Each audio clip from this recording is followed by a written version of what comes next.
Yeah. Hi, Bill. How are you doing today? Was there anything that you wanted to let us know about in terms of what you're working with the SBDC? Sure. Thank you for having me. Yeah.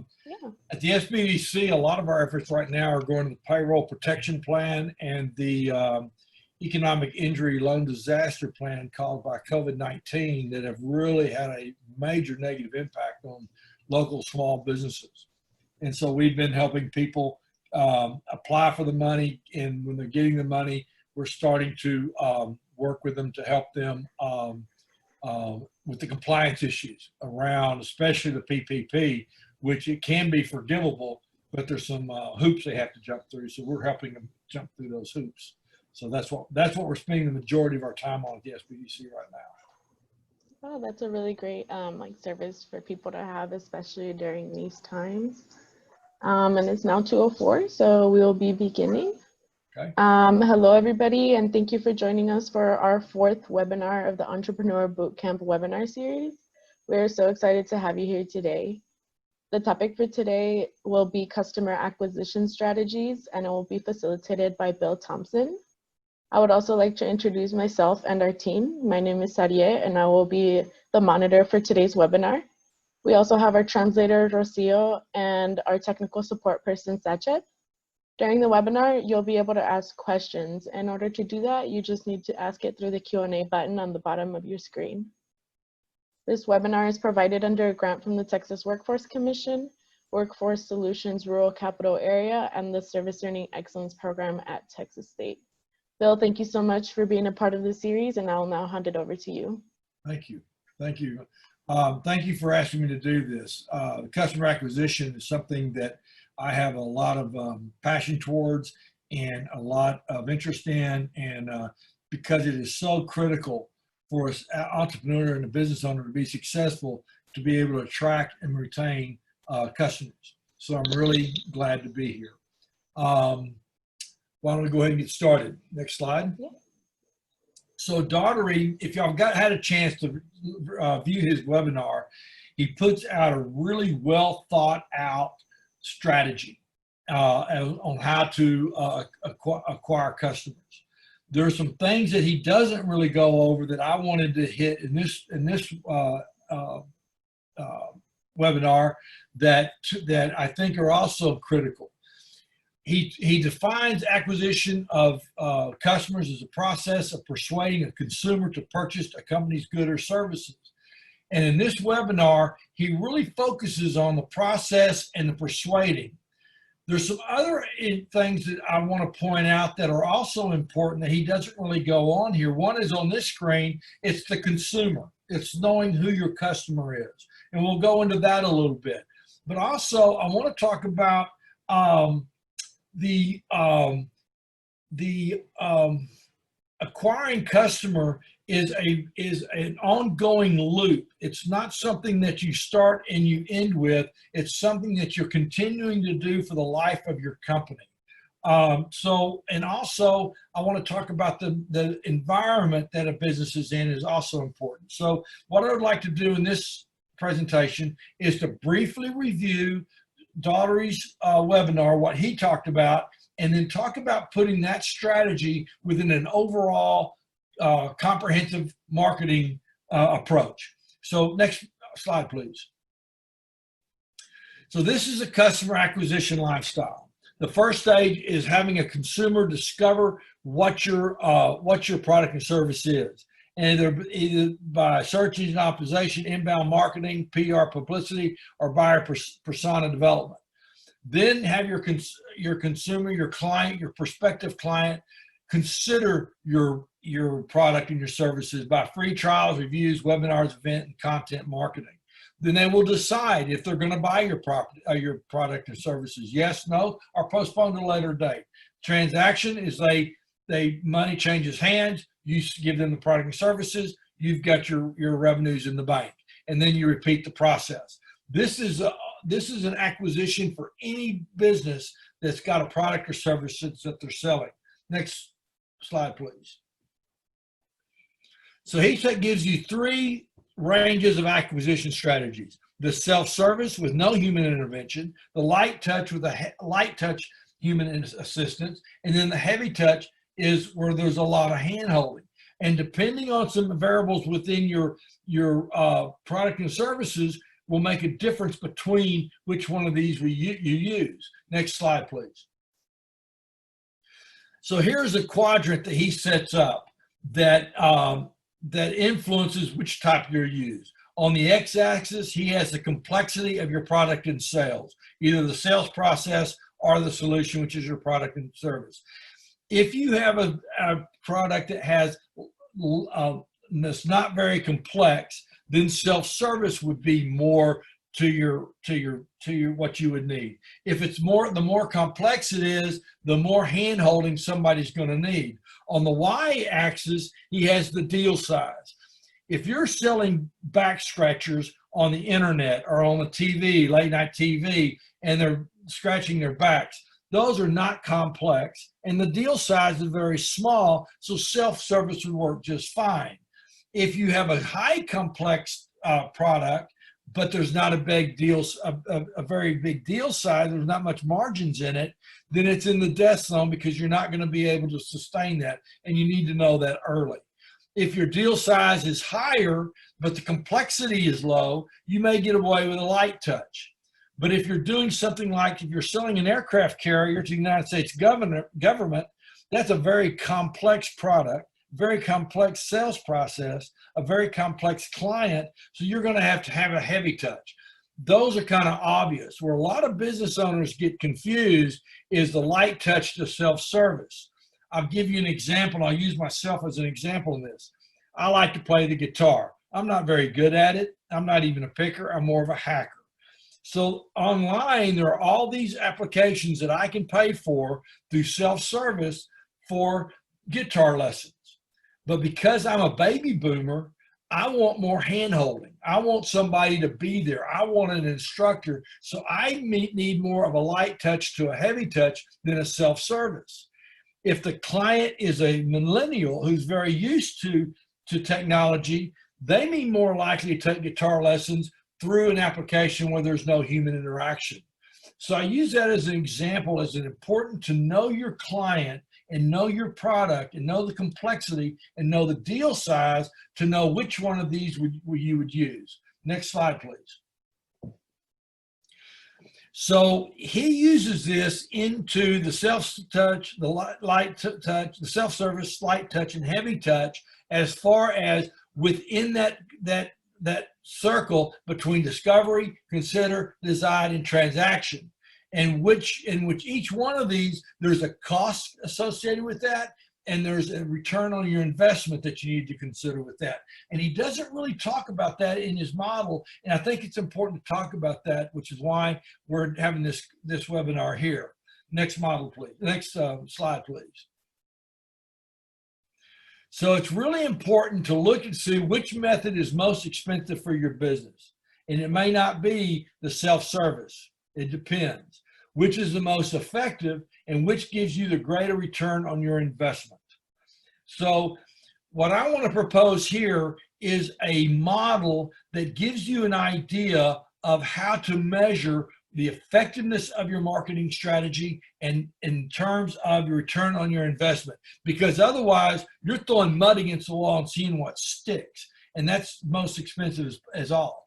Most expensive that's most expensive. Next slide, please.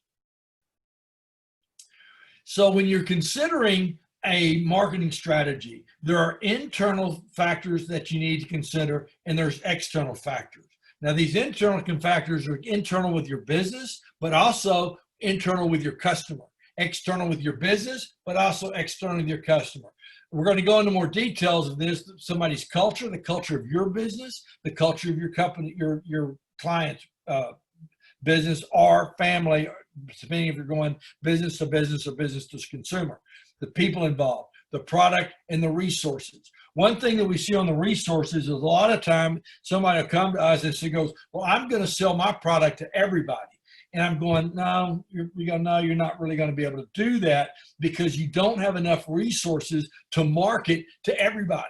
You need to pick a niche and really know that niche and market to that niche. And then you may want to pivot at some point. but you really need to focus your resources, which this is what this is all about. Then the technology and the social attitudes, those are constantly changing. The government economy constantly changing. The point I want to make is the reason why it's a circle that's repeat is because the environment, your product, your service, your business are all in constant changing and constant flux. And so we want to give you an idea of how to measure this so you can measure your marketing efforts and your marketing dollars. Next slide, please.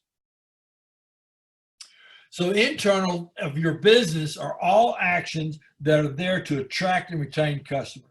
Brand creation, pricing, placement, promotion, product and services. You recognize these as the 4 P's of marketing. Guess what? There are more internal elements, but I want to give you an idea to start looking at your internal elements of your business to how you're going to attract and retain customers. Next slide, please. External is anything in the environment that is going to influence your customer, your product, your sales, your business, your service. They can include competition, innovation, technology, government regulation, either local, county, state, federal level. I have COVID-19 down here as an example of how it's changed. On February 1st, if you looked out across your environment that you're selling in, you can make some assumptions. But on March 15th, those assumptions changed dramatically. I mean, the whole economy for like 2 weeks totally shut down. Some is still shut down, and government regulations come in. Interest rates went almost to zero. Gas was a negative because there is a negative for the price of oil by the barrel is a negative number. So all this change, the government came in and put in the PPP, the EIDL to help out, and as well as the other stuff. So my point in this is there are external factors that you've got to be aware of that you may pivot. An example I will give, I was working with a younger woman who has a catering business. She was knocking the socks off the catering business in Austin, Texas. She was really doing very well. COVID hit and her business went bam and ended, and we were talking, and we came to a conclusion really quickly that she needed to pivot to do gourmet meals, delivery gourmet meals to hospitals, to schools, to government agencies, anybody that was essential to the economy that she needed to be marketing to. The interesting thing that came up when this deal is her parent company is a restaurant, also dead in the water.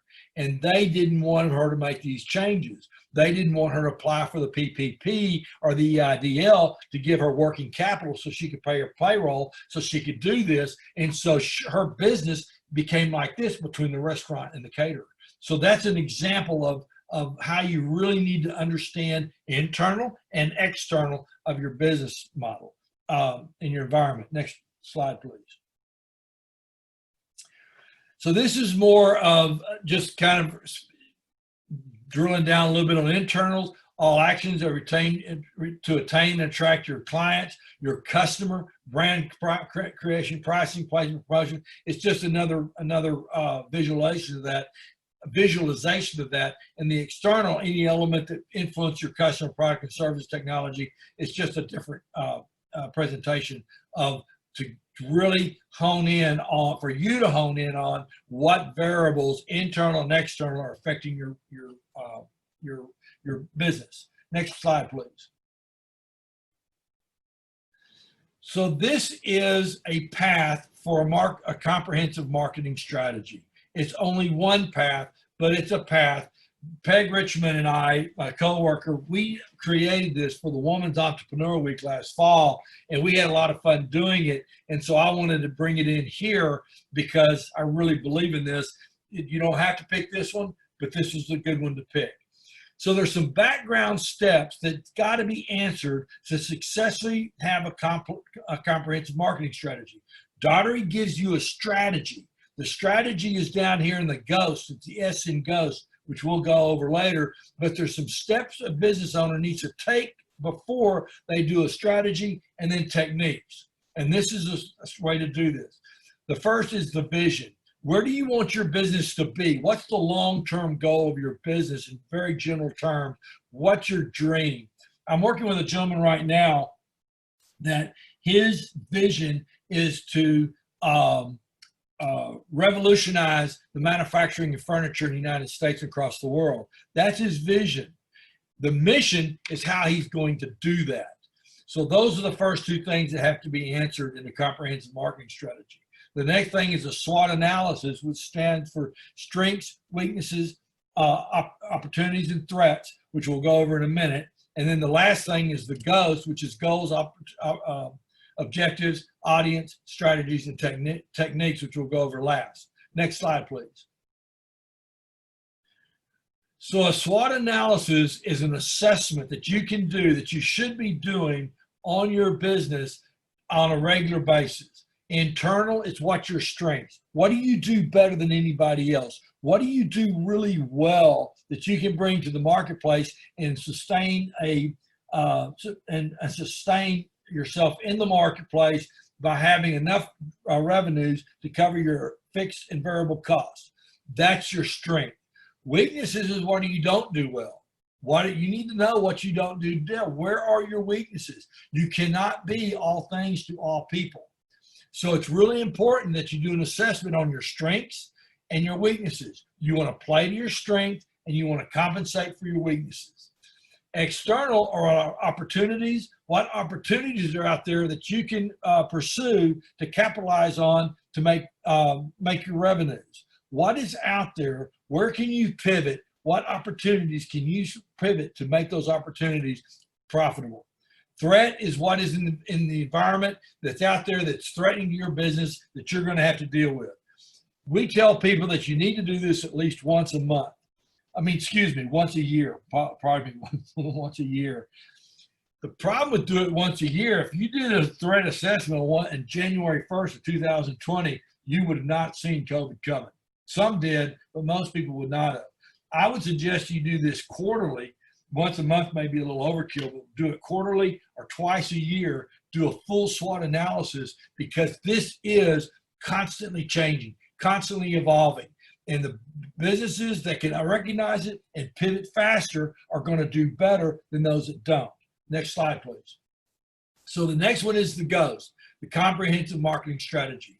These are setting your goals, which are long-term in nature. We'll go over goals a little bit in a minute. Objectives, making them smart. And we'll go over that in a minute.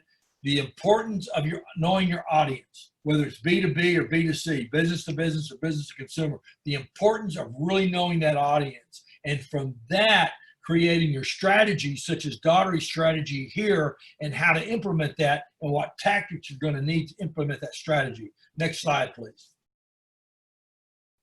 So,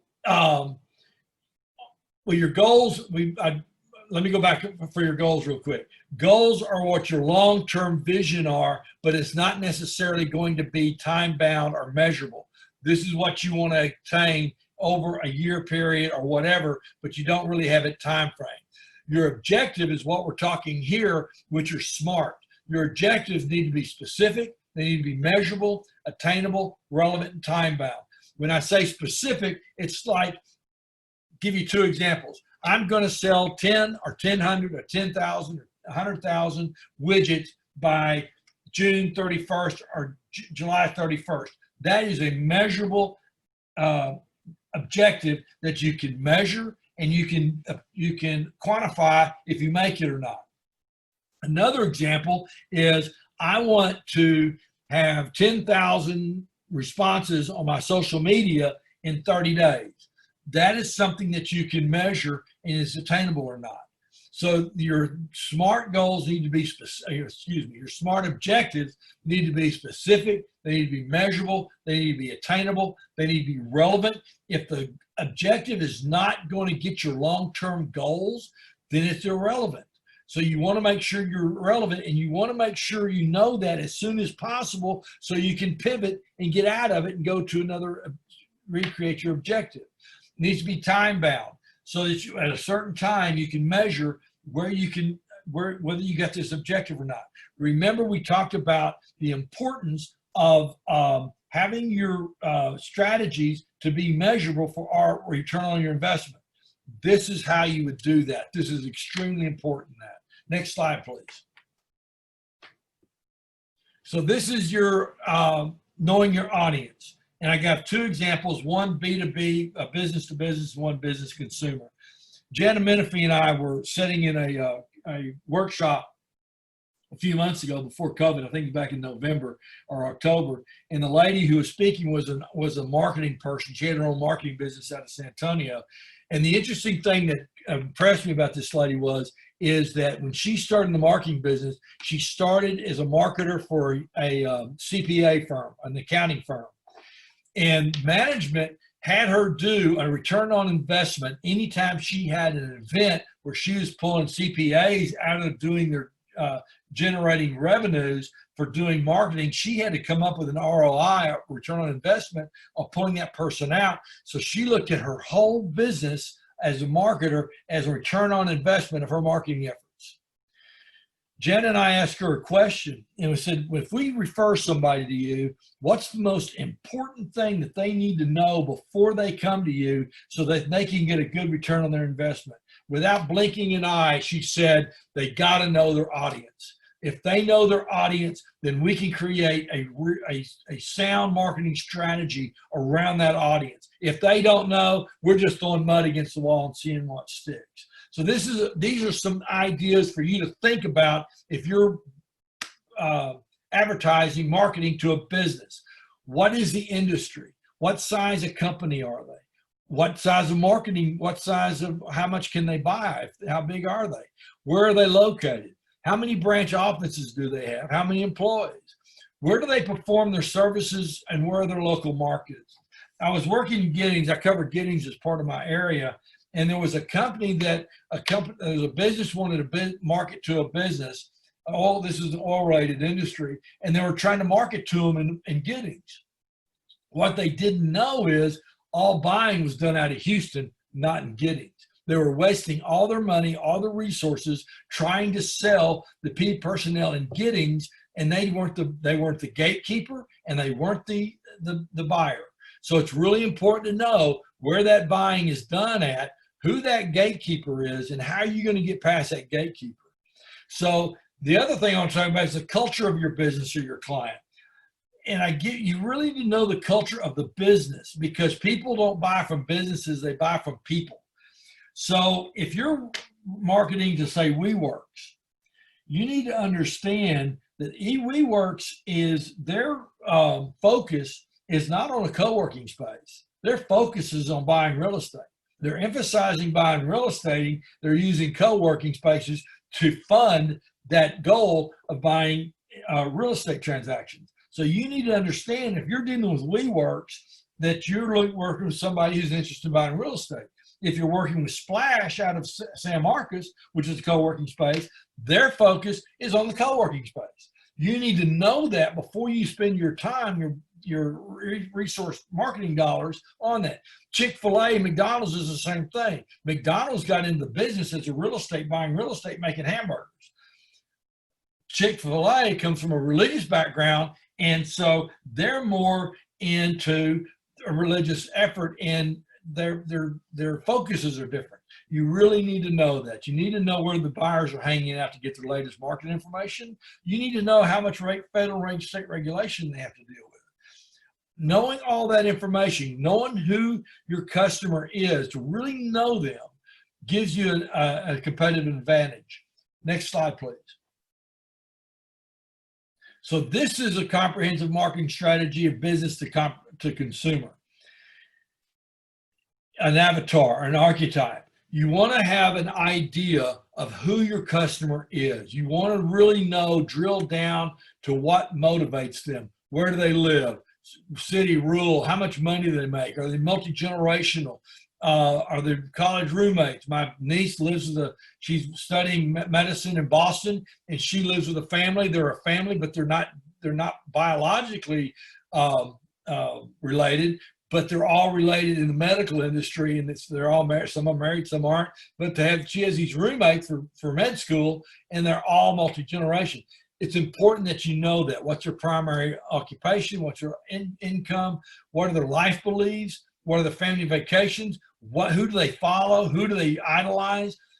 I had a client, this young woman came to me one time, and she was in Leander. She wanted to do a bakery. And it was really kind of cool because what her business model is she created inexpensive, not complex, low cost meals for students that were nutritious and not full of a lot of sugar, that a working parent could drive through, give them the credit card, pick up a breakfast and a lunch if they wanted to, and be gone in 5 minutes. She had a pre-made, and she had some selections. She really knew her market, and she knew how to get to that market. She knew to go to the PTA. She knew to go to the Boosters Club. She knew to go to the sports, the parents of sports, football, basketball, baseball, the Gee Club, the band, the debate team. All the art. I can't remember the things for school anymore. But anyway, she knew where to market that business too. So she really had this down. So this is very important for you to know before you create a strategy. Next slide, please. So this is kind of a visual that you want to have your strategy, your tactics, your goals, your objectives. Your goals, your objectives first, then your strategies, then your tactics in each one of those strategies. You can go buy a TV ad anytime you want to, include it in front of the Super Bowl, and pay multi-million thousand dollars.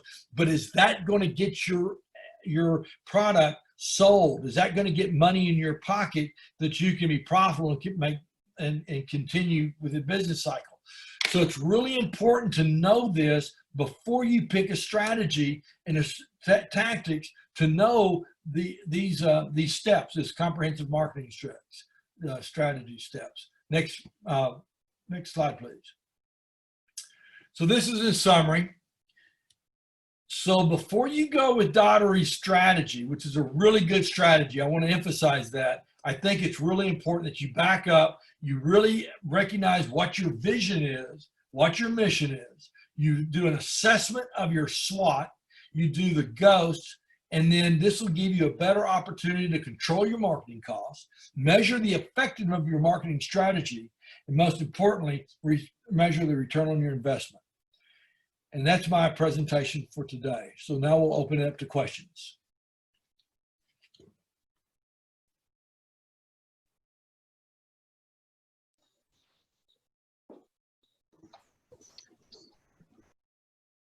Okay, so our first question for today is going to be, are there any references that you would recommend?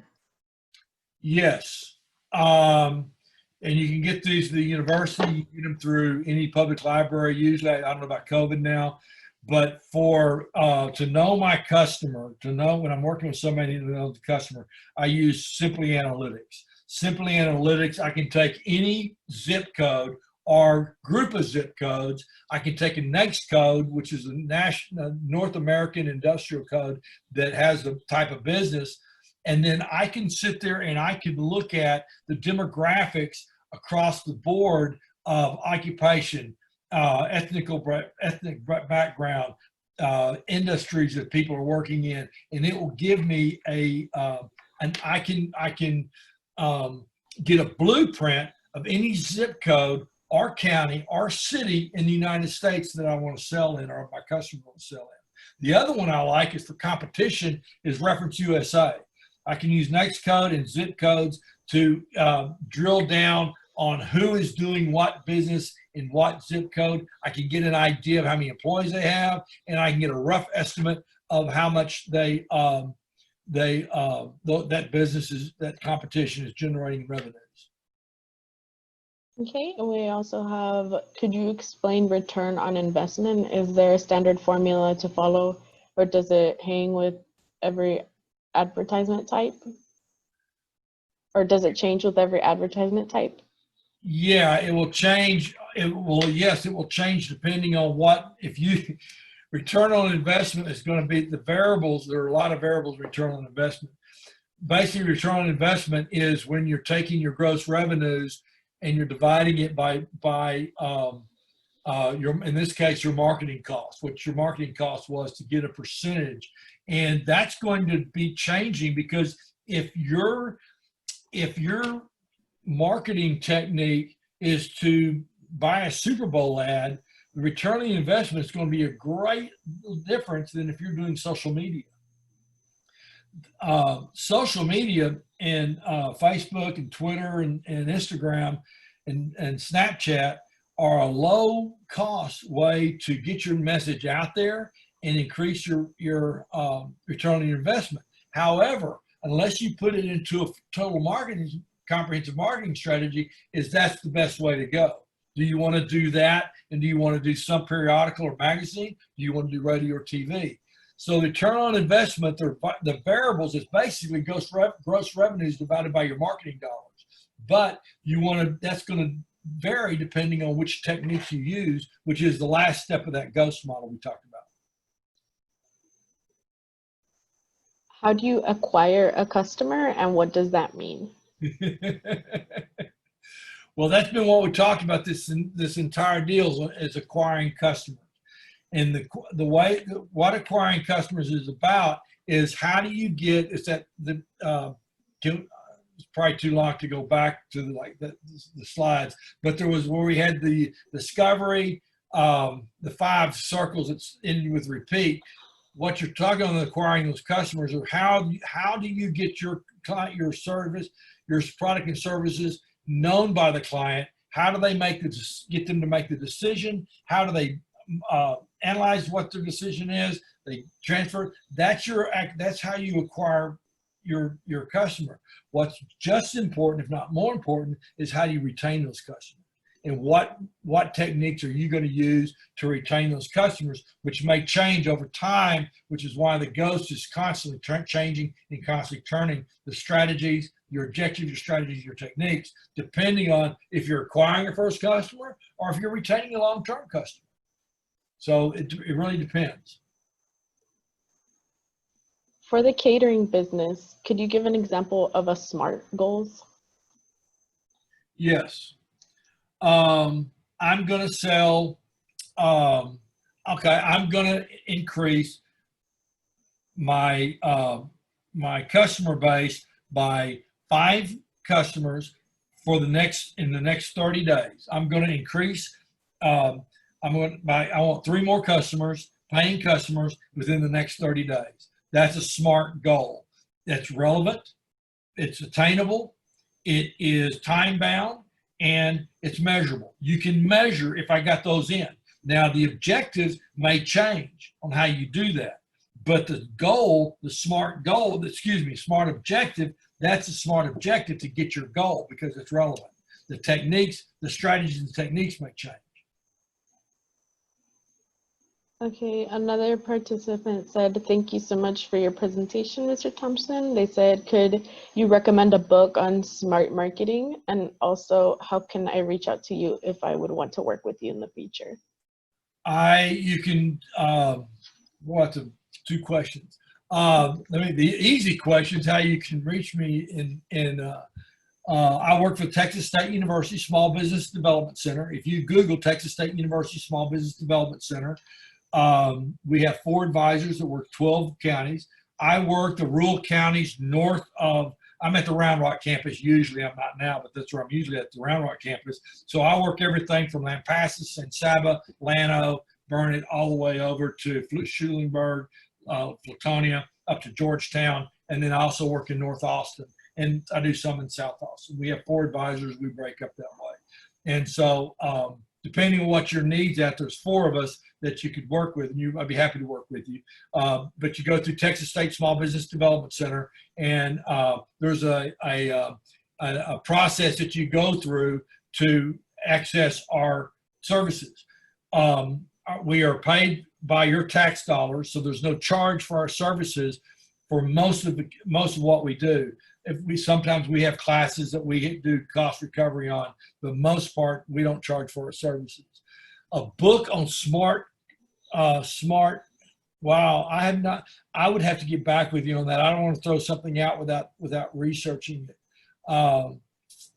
I'm trying to think what resources we used when we did this, I put this together last October, and I don't recall the resources that we used, but if you will email me, I will find that information out and get you that information. Some literature on setting SMART goals. Okay, and then we have a question in Spanish. I will go ahead and translate it into English. So the question is there a difference in marketing strategy for different groups? La pregunta que preguntó es, ¿hay alguna diferencia en el marketing estrategiado para diferentes grupos demográficos? So the question is there different marketing strategies for different demographic groups? Yes. Absolutely. That's why you really need to assess your customer. I gave the example, me being trying to play the guitar as a baby boomer.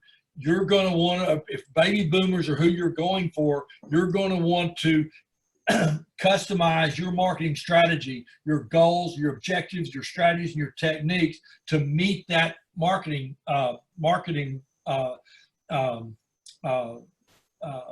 demographic. If you're going millennials, I went to a survey when the millennial gave, and he's a famous millennial, I can't think of his name right now, but he asked us all raise our hands. We all raised our hands, and we're all baby boomers. And he goes, look at all the watches, because baby boomers wear watches. Millennials typically don't wear watches because they get it off the cell phone. But I'm old, so I still wear a watch. That's an example of you probably don't want, unless you're Apple and you have an Apple Watch, which is like Dick Tracy, and you talk to people, that's really kind of cool. But you really, I digress. You really need to know who that marketing group is, who your audience is, and then tailor your goals and your objectives. Well, your goals will stay the same, but your objectives, your strategies, your techniques would be custom made for that demographic. Okay, I will go ahead and translate your answer into Spanish real quick. So, si hay una diferencia, cada grupo demográfico es diferente y tiene diferentes cualidades. Por ejemplo, tomemos a los baby boomers o la gente más mayor y a los jóvenes de hoy. Con la tecnología, si ambos grupos están tratando de aprender guitarra a través de una aplicación, tienen diferentes preferencias con respecto a cómo quieren aprender. La gente más joven va a preferir aprender a usar una guitarra a través de una aplicación por el teléfono o por la computadora, pero la gente más mayor va a querer aprender cómo tocar la guitarra en persona. En verdad, si tienes una aplicación de teléfono para que la gente pueda aprender la guitarra, esa aplicación no va a agarrar bien con la gente que es más mayor. Tienes que pensar en diferentes ideas para llegar a ambos grupos que quieren aprender la guitarra, pero también tienen diferentes métodos de aprendizaje. Y también toma el ejemplo de los relojes que tienes en el teléfono. La gente mayor prefiere tener un reloj en su mano y les gusta chequear el tiempo manualmente, mientras la gente que es más avanzada en la tecnología, la gente más joven, prefiere chequear el tiempo por su computadora o por su reloj de Apple o por su teléfono. Solo más tienes que aprender qué es la mejor manera de tratar de alcanzar cada grupo, porque cada grupo es diferente. Okay. Okay, thank you, Rocio, for that. And thank you to everyone for attending our webinar. Thank you, Bill, Rocio, and Sachez for helping put this webinar together. We will see everybody at our next webinar, which will be held on June 27th, and we'll be talking about pricing strategies. The Zoom link for the webinar will be on our WordPress website, where you will also have access to all of our other webinar recordings and any other activities. And we will also send you an Outlook invitation. In regard to the QR code on the screen, please scan it with your phone or use the link to access our post survey. if you would like credit for taking this webinar. And thank you again, everybody, for your time, and have a nice day.